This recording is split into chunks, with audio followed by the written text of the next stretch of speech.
All right, guys, welcome back again. Winning with Blends. What we're going to do today is talk about mastering this limiter, mastering your loudness, okay? Mastering your levels, your output levels, whatever you're delivering to your streaming service. Let's dive in, okay? So first of all, we're going to get into two major plugins today. We're going to talk about the limiter, and of course, we're going to talk about the leveler, all right? So first things first, let's talk about clipping. What is clipping? Clipping happens when a waveform carried inside audio equipment, so whether that's a digital interface or some type of analog gear, becomes louder than the maximum level that can be reproduced, okay? Clipped waveforms that occasionally occur are typically not a big issue, so when transients clip super quickly or infrequently, it's okay, but as long as they're not sustained, that is. But if they are sustained clips, then you're going to get crackle and distortion in your mix, and it's probably going to ruin it. Not to mention, once it's transcoded, it's going to get even worse, okay? Now, a clipped waveform looks like essentially the peaks of a mountain that are just essentially cut off and perhaps even flattened. You can see some of that clipping within this particular plugin right here, the limiter, but that is not necessarily a bad thing depending on what you're looking for, depending on what your plan is and what the sound is that you're looking for, okay? Let's look at the leveler super quickly. The leveler is fairly simple, and one thing I would say about the leveler that's really important is not to let your sounds reach beyond 0 decibels, because your song is going to sound distorted or I guess crackly, and depending on essentially how severe this clipping is, right? But if you're using this on a master, as you see I'm using it on the master channel, I would say make sure that you have an instance of it at the end of your chain so that you can ensure that it doesn't clip. Sometimes, in this instance, I do not have it, but sometimes I may have a leveler at the very beginning of a chain, perhaps even on an instrument or on a sample that I took, maybe a vocal sample or some other type of sample. I may have a leveler up there to boost the levels or to lower it, but also you have great, simple, but great panning functionality within the leveler. Okay, so the two main controls are, of course, the level, which you see here, and of course the pan, right? Now, the level, of course, changes the level from 0 or infinity, which is also muted down here, to plus 12 decibels. Now, typically it will start at 0 decibels, and what that is each 6 decibel movement, adjustment here, is essentially 2x the starting level. So what that means is if you get all the way to 12 decibels up here, okay, like this, right? Then that is essentially 4x from the starting point, okay? And of course, the panner just moves your stuff from left or to right, and that's the overall mix. So again, sometimes sometimes I have the panner, the leveler on individual instances or individual instruments, but then I may also have it on the final master chain. It really depends. Sometimes I don't have one until the master. It really depends, guys. Okay. Now let's dive into something where we're going a little bit deeper, okay? And that is, of course, the limiter. Again, we're talking about mastering our loudness and mastering the limiter. I would not say the limiter works so well on its own, even though it does. I think it works better in conjunction with the leveler, okay? Because you can use some hard compression within the limiter, because essentially a limiter is an extreme form of compression, okay? It prevents audio from passing a certain set threshold. Simple. So it compresses it down, it chops it off. But then you can also use boosting the gain to compensate for levels that you have lost, okay? So that's gain staging. We've definitely talked about gain staging definitely in our last video, and maybe some others as well. Okay, so use the limiter to prevent clipping of the output to your master track and or to add loudness, okay? So the output of your master, you got to set some limitations here. You don't want it to clip, and this is what limiters are for. And sometimes, yes, you do want clipping, but you want controlled clipping, okay? Now, let's look at a few of these parameters that you can adjust, okay? So the input gain over here, as you see, I've got mine pushed up a bit, but also you could look at my LUFS levels over 3 seconds, because this particular instrumental is very stark in a way. It's mostly drums, and that's about it. So it's sparse is what I meant to say, sparse. So I'm looking at it over a 3 second time frame and not really the 0.4 seconds. I think it's a little more accurate to use 3 seconds, but you can kind of look at that as well. But let's focus up over here. Okay, so for the limiter, so the input gain, of course, is input level control. All right, this is just the levels pre-threshold. Okay, that means whatever signal you're getting, whatever sound it is, you're pushing up the levels before it actually starts to take effect by this threshold level. Okay, now threshold, as you see right here, it sets the decibel level at which the limiter kicks in. So the lower you have the level, right now mine's at minus 2.7. The lower I put it down is the earlier it's going to be cutting into that sound. Okay, the lower the level it will be cutting into that sound is what I mean. So if you want to chop off a lot of your sound, then drop your limiter, your threshold lower, and it will chop into your sound a lot earlier.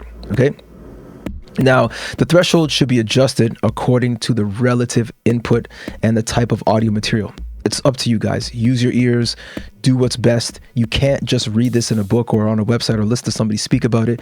You've got to apply these thoughts and the feeling, the sensation, and just using your sense on your own, right? These are levels for this particular instrumental, and it's just percussion. If there are vocals, you may need less clipping. Maybe you want more clipping for drums. It really depends on what you're looking for. If you want to add saturation or some grit, go ahead, mash it away with more threshold and a lower threshold and up the gain, right?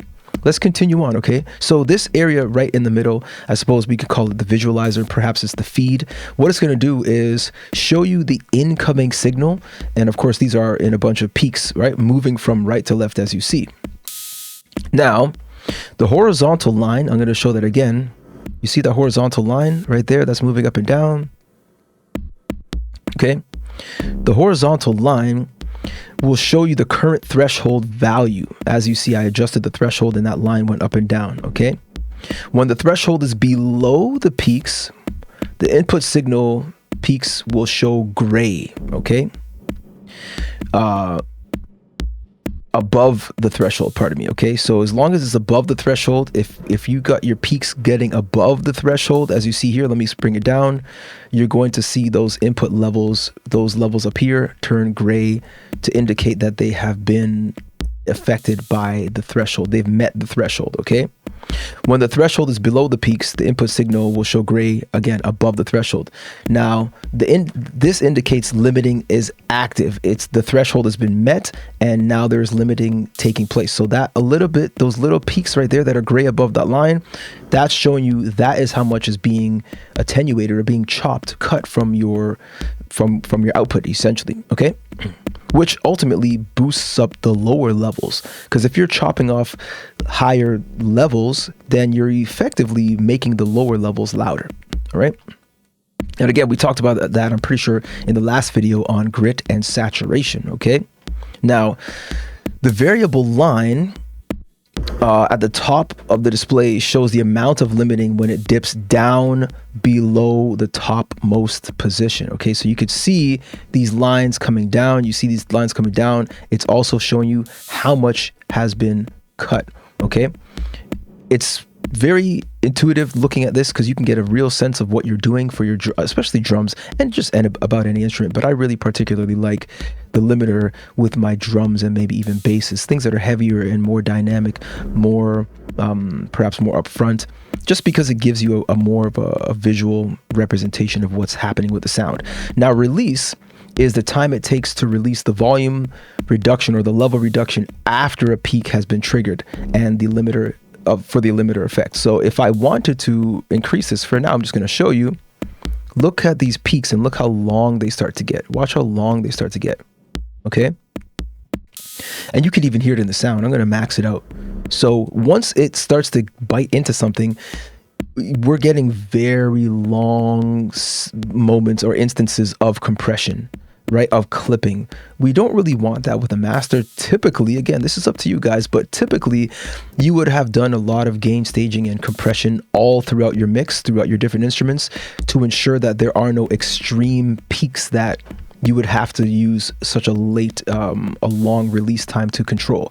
Typically, I would say, again, this is typically, but not always the case. I would say that a shorter release time is typically good with limiters because, again, your levels would ideally have been under pretty significantly good control prior to even slapping on a limiter. All right.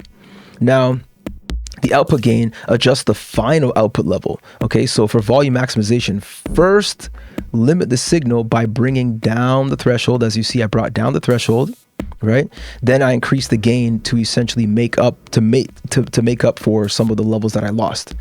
Okay, so as you see here, I'm using these in combination together, the limiter as well as the leveler, right? And with all of that together, and of course other equalization and panning and so forth, I was able to get this master to minus 4.6 LUFS, and the integrated is minus 18, which is reasonable. But at loudest level, we're looking at minus 14, and even if I go to the 0.4, we're still reasonably sitting at a 17 or 4. Well, you can see even lower.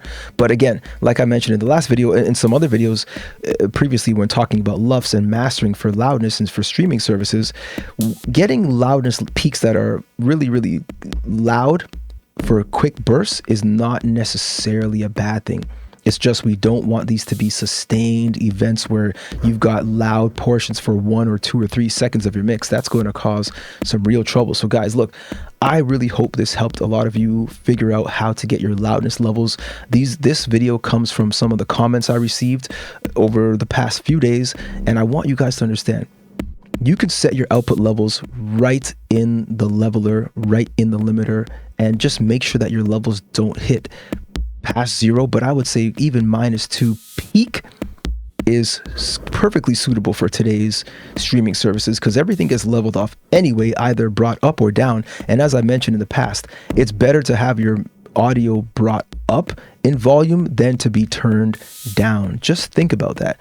Why would you want somebody to have to turn your music down? Wouldn't it be better if they had to turn it up? You might get a little extra boost because they're feeling favorable to your song. It's so much better to have your music turned up than to be turned down. Guys, I hope this one was helpful to you. Dive into the comments and let me know if you have any other feedback because I definitely, as you know, continue to check that, and I appreciate your support all these days, all these weeks and months, and I look forward to checking you guys over the years to come as well. Justin Blends again, winning with blends. Guys, join the Discord, follow me on X, drop comments, check the descriptions, all the goodness. Until next time, guys, take it easy.